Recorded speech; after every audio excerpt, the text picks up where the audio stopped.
नमस्कार मित्रमैत्रिणींनो, जर तुम्हाला आपल्या चॅनलवरच्या कथा आवडत असतील तर लाईक करत जात जा आणि चॅनलला सबस्क्राईब करून बाजूची घंटी दाबा आणि ऑलवर सेट करा. म्हणजे जेव्हा जेव्हा मी नवीन व्हिडिओ किंवा कोणतीही नवीन पोस्ट अपलोड करेन तेव्हा ती सगळ्यात आधी तुमच्यापर्यंत पोहोचेल. धन्यवाद. तर वळूया आपल्या कथेच्या पुढच्या भागाकडे. युवीने समोर पाहिलं तर सगळेजण मयुरी आणि आदीला डान्स चांगला झाला म्हणून शुभेच्छा देत होते आणि ते दोघे पण हसून सगळ्यांना थँक्यू म्हणत होते. युवी बराच वेळ आदीकडे पाहत राहिली, पण त्याने मात्र एकदाही तिच्याकडे पाहिलं नाही. तशी तिने मान खाली घातली. आदी, लगेचच मूव्ह ऑन झालास रे तू. मला नव्हतं वाटलं की तू लगेच मूव्ह ऑन होशील. म्हणजे मी घेतलेला निर्णय बरोबरच आहे. बास युवी, फक्त आजची रात्र. उद्या तुझी ह्या सगळ्या त्रासातून सुटका होणार आहे. आदी, मग तू जग तुझं आयुष्य तुझ्या मर्जीने, स्वतःच्याच मनाला समजावत होती ती. पण तिला कोणी सांगा की बाई तो तुझ्याकडे पाहत नाही आहे ह्याचा अर्थ असा नाही होत की त्याचं लक्ष नाही आहे तुझ्याकडे. नजरेच्या कोपऱ्यातून तुलाच पाहत होता तो आणि तुझं सौंदर्य नजरेनेच पित होता. पण हो, तुला कळणार नाही एवढी खबरदारी नक्कीच घेत होता. आता पुढे. आधी जरी तिथे हसून सगळ्यांना थँक्स म्हणत असला तरी मध्येच हळूहळू तो युविकाकडे सुद्धा पाहत होता आणि तिचा पडलेला तो चेहरा पाहून त्यालाच कसं तरी होत होतं. आय एम सॉरी स्वीटी, फक्त आज तेवढं सहन कर. उद्यापासून तुला कोणताच त्रास होणार नाही ह्याची काळजी मी घेईन. तुझ्या डोळ्यात एकही अश्रू येणार नाही ही माझी जबाबदारी. I promise you dear. तो तिच्याकडे पाहत मनातच बोलला. अरे सगळ्यांचे परफॉर्मन्स झाले, पण आता मेन परफॉर्मन्स होणार आहे आपल्या लवली कपलचा. So ladies and gentlemen, I would like to invite on stage, please welcome Mr and would be Mrs Akshay Inamdar. अक्षताने अनाऊन्स केलं तसा हसून अक्षय जागचा उठला. पण युवी मात्र पूर्णपणे ब्लँक झाली होती, कारण ह्या परफॉर्मन्सबद्दल तिला कोणीच काहीच सांगितलं नव्हतं. ती बावरलेल्या अवस्थेत अक्षयकडे पाहत होती, पण त्याच्या चेहऱ्यावरचे एक्सप्रेशन्स तिला कळत नव्हते. हे कोणी ठरवलं? तिने हळूच त्याला विचारलं. कोण ठरवणार? इथे ठरवणारा फक्त मी एकटाच आहे. तो पण हसून हळूच बोलला. मला नाही करायचे तुझ्यासोबत डान्स. ती चिडून हळूच बोलली. तुझं मत कोणी विचारलंय का तुला? चुपचाप स्टेजवर चलायचं. तो पण तितक्याच हळू पण धमकीवजा आवाजात बोलला. त्यावर ती चिडून काही बोलणार त्या आधीच. अरे तुमच्या गप्पा आता लग्नानंतर करा, आता सध्या डान्स फ्लोअरवर चला. अनय आणि अक्षता दोघांनाही हसून बोलले. तसा अक्षय हसला आणि त्याने युविकाच्या समोर त्याचा हात धरला. पण युविका मात्र तशीच उभी होती. तिने काही त्याच्या हातात स्वतःचा हात दिलाच नाही. आधीने मात्र दुसरीकडे चेहरा वळवला होता, कारण तो तिला असं अक्षयसोबत पाहूच शकत नव्हता.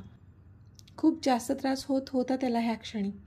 शेवटी इथे युविका काही केल्या अक्षयच्या हातात हात देत नव्हती, म्हणून अक्षतानेच तिचा हात अक्षयच्या हातात दिला.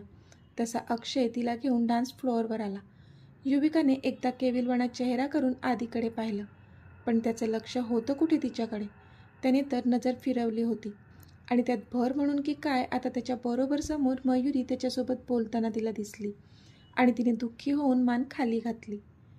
मग म्युझिक सिस्टमवर गाणं सुरू झालं.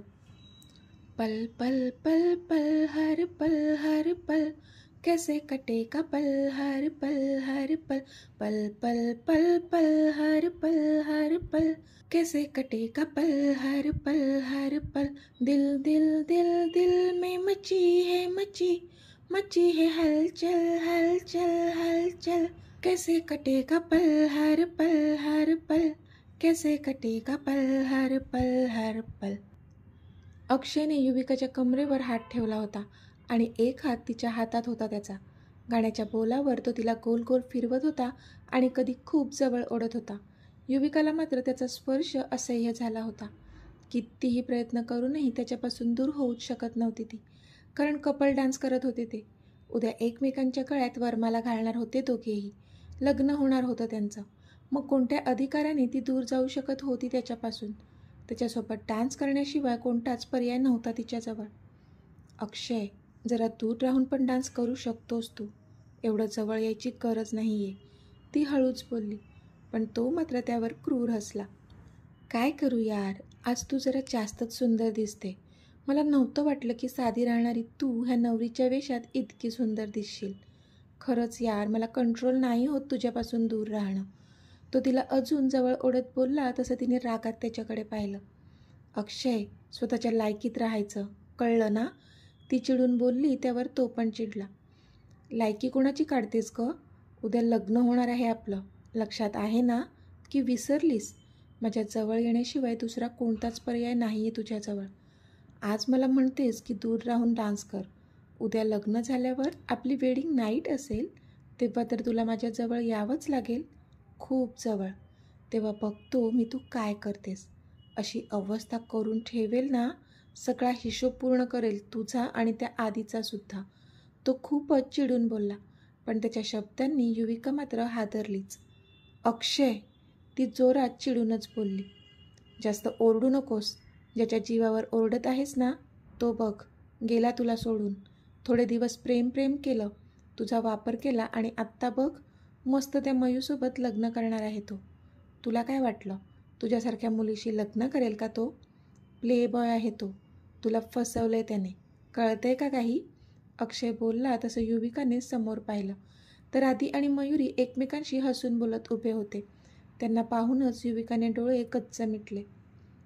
सो युवी, उद्याच्या आपल्या वेडिंग नाईटसाठी रेडी राहा, ओके? अक्षय खूपच खालच्या पातळीवर जाऊन बोलला तशी रागाची एक तिडीक तिच्या डोक्यात गेली. रागाने अगदी थरथरत होती ती. पण आत्ता मात्र त्याच्या कोणत्याच प्रश्नाचं उत्तर नव्हतं तिच्याकडे. तिने एकदा पुन्हा आधीकडे पाहिलं तर तो अजूनही मयुरीसोबत हसून बोलत होता. आपण चुकीच्या व्यक्तीवर प्रेम केलं का? खरंच आधी लगेच चेंज झाला असेल का? तिलाच आता कळत नव्हतं, कारण अक्षयचे ते शब्द तिच्या कानात घुमत होते. तिचे डोळे अश्रूंनी डबडबले होते. तिला वाटत होतं की आधीचं तिच्याकडे लक्ष नाही आहे, पण आधीने मात्र तिला असं अक्षयच्या मिठीत बघून रागाने हाताच्या मुठी आवळल्या होत्या.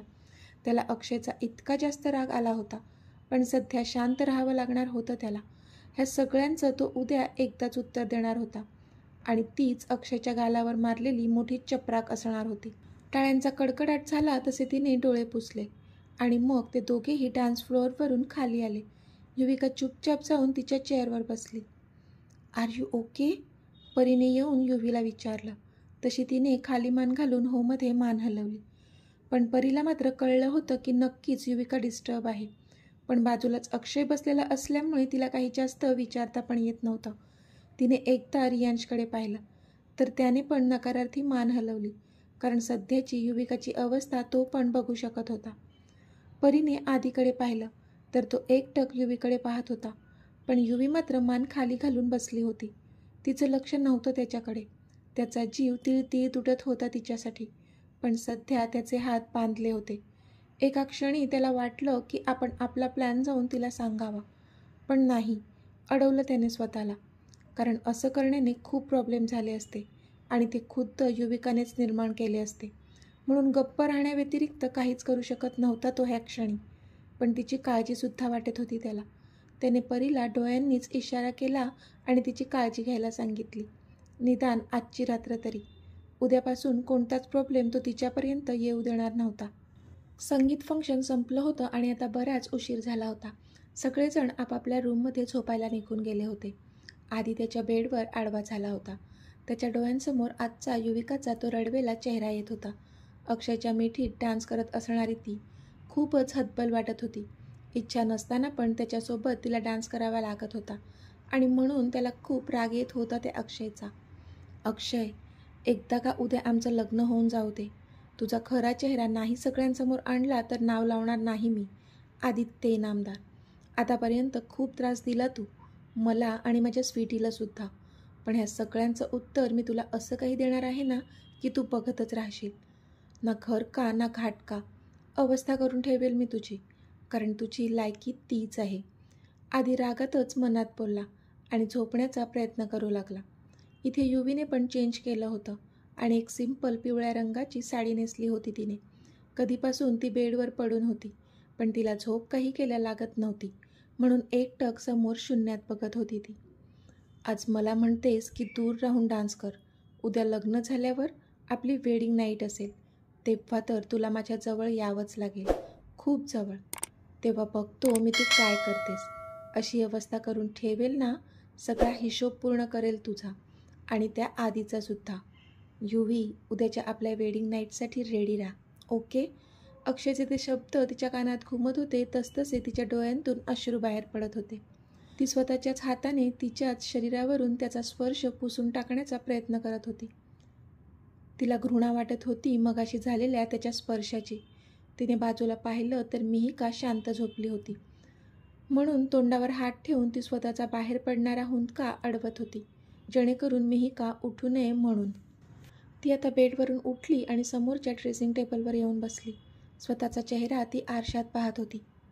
हे माझं रूप, माझं मन आणि माझं शरीरसुद्धा फक्त आणि फक्त माझ्या आधीचं आहे. त्यालाच अधिकार आहे मला स्पर्श करण्याचा, माझ्यावर प्रेम करण्याचा. त्याला मी सगळे हक्क दिले आहेत. त्याच्याशिवाय दुसरं कोणीच मला स्पर्श नाही करू शकत. अक्षय, तू सुद्धा नाही. भले तू स्वतःला माझा होणारा नवरा म्हणून घेत असलास तरीही मी स्वतः फक्त माझ्या आधीची आहे आणि त्याचीच राहील. ती रडत मनातच बोलली आणि तिने त्या ड्रेसिंग टेबलच्या ड्रॉवरमधून एक छोटी बाटली काढली आणि त्या बाटलीकडे पाहून ती भक्कास हसली. अक्षय, माझ्याशी लग्न करण्याचं तुझं स्वप्न स्वप्नच राहणार आहे, कारण मीच ह्या जगात नसेल. आजची रात्र माझी शेवटची असणार आहे. ती तिच्या हातात असलेल्या त्या पॉयझनच्या बाटलीकडे पाहून हसून बोलली आणि पुन्हा तिने ती बाटली त्या ड्रॉवरमध्ये ठेवली. इतक्यात, हे स्वीटी, किती गोड दिसत होतीस ग तू आज. आरशात तिला आधीचं प्रतिबिंब दिसत होतं आणि तेच तिची तारीफ करीत होतं. तसं तिच्या मावळलेल्या चेहऱ्यावर मात्र हसू फुललं.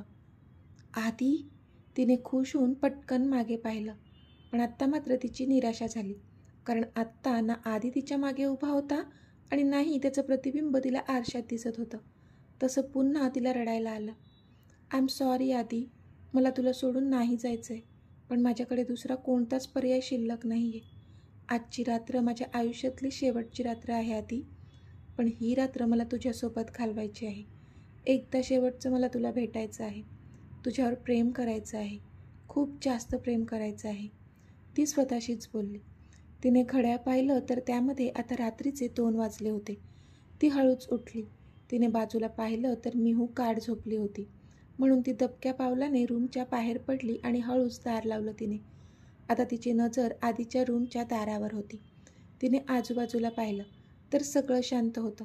काही लाईट्स सुरू होत्या, काही कामगार तिथेच मंडपात झोपले होते आणि घरचे सगळेजण आपल्या आपल्या रूममध्ये झोपायला गेले होते. तिने एक दीर्घ श्वास घेतला आणि हळूहळू चालत ती आधीच्या रूमजवळ आली. त्याच्या रूमच्या दाराचं हँडल तिने उघडून पाहिलं, पण ते लॉक होतं. तसा तिचा हिरमोड झाला. तिने 2-3 वेळा हँडल ओपन करण्याचा प्रयत्न केला, पण नाही, ते उघडलंच नाही. शेवटी दुःखी होऊन तिथून ती निघून जाऊ लागली. पण तोच, तिच्या डोक्यात काहीतरी आलं आणि ती पुन्हा त्या दाराजवळ आली. तिने तिच्या केसात असलेली ती बॉबी पिन काढली आणि ती वाकवून दाराच्या हँडलच्या की होलमध्ये घातली. आणि काय आश्चर्य, थोड्या प्रयत्नाने ते लॉक उघडलं. लहानपणी काही काही करामती करायला शिकली होती, त्याचा आता उपयोग झाला होता तिला. तिने मनातच देवाचे आभार मानले, कारण आज शेवटची संधी होती तिच्याजवळ. शेवटची रात्र. आज शेवटचं मन भरून पाहायचं होतं त्याला. त्याच्यावर खूप प्रेमही करायचं होतं, कारण उद्या सगळं संपणार होतं. ती दार लोटून आत गेली. सगळीकडे अंधार होता. फक्त एकच डीम लाईट सुरू होती. तिने पाहिलं तर आधी त्याच्या बेडवर शांत झोपला होता आणि त्या डीम लाईटमध्ये त्याचा तो सोज्वळ चेहरा चांगलाच चमकत होता. तो खूप देखणा होता, ह्यात काहीच वाद नव्हता. मुळात तो होता सगळ्यांपेक्षा खूपच देखणा, पण तिचं मात्र त्याच्यावर जीवापाड प्रेम होतं आणि म्हणून तिला तो जगातला सगळ्यात जास्त देखणा पुरुष वाटत होता.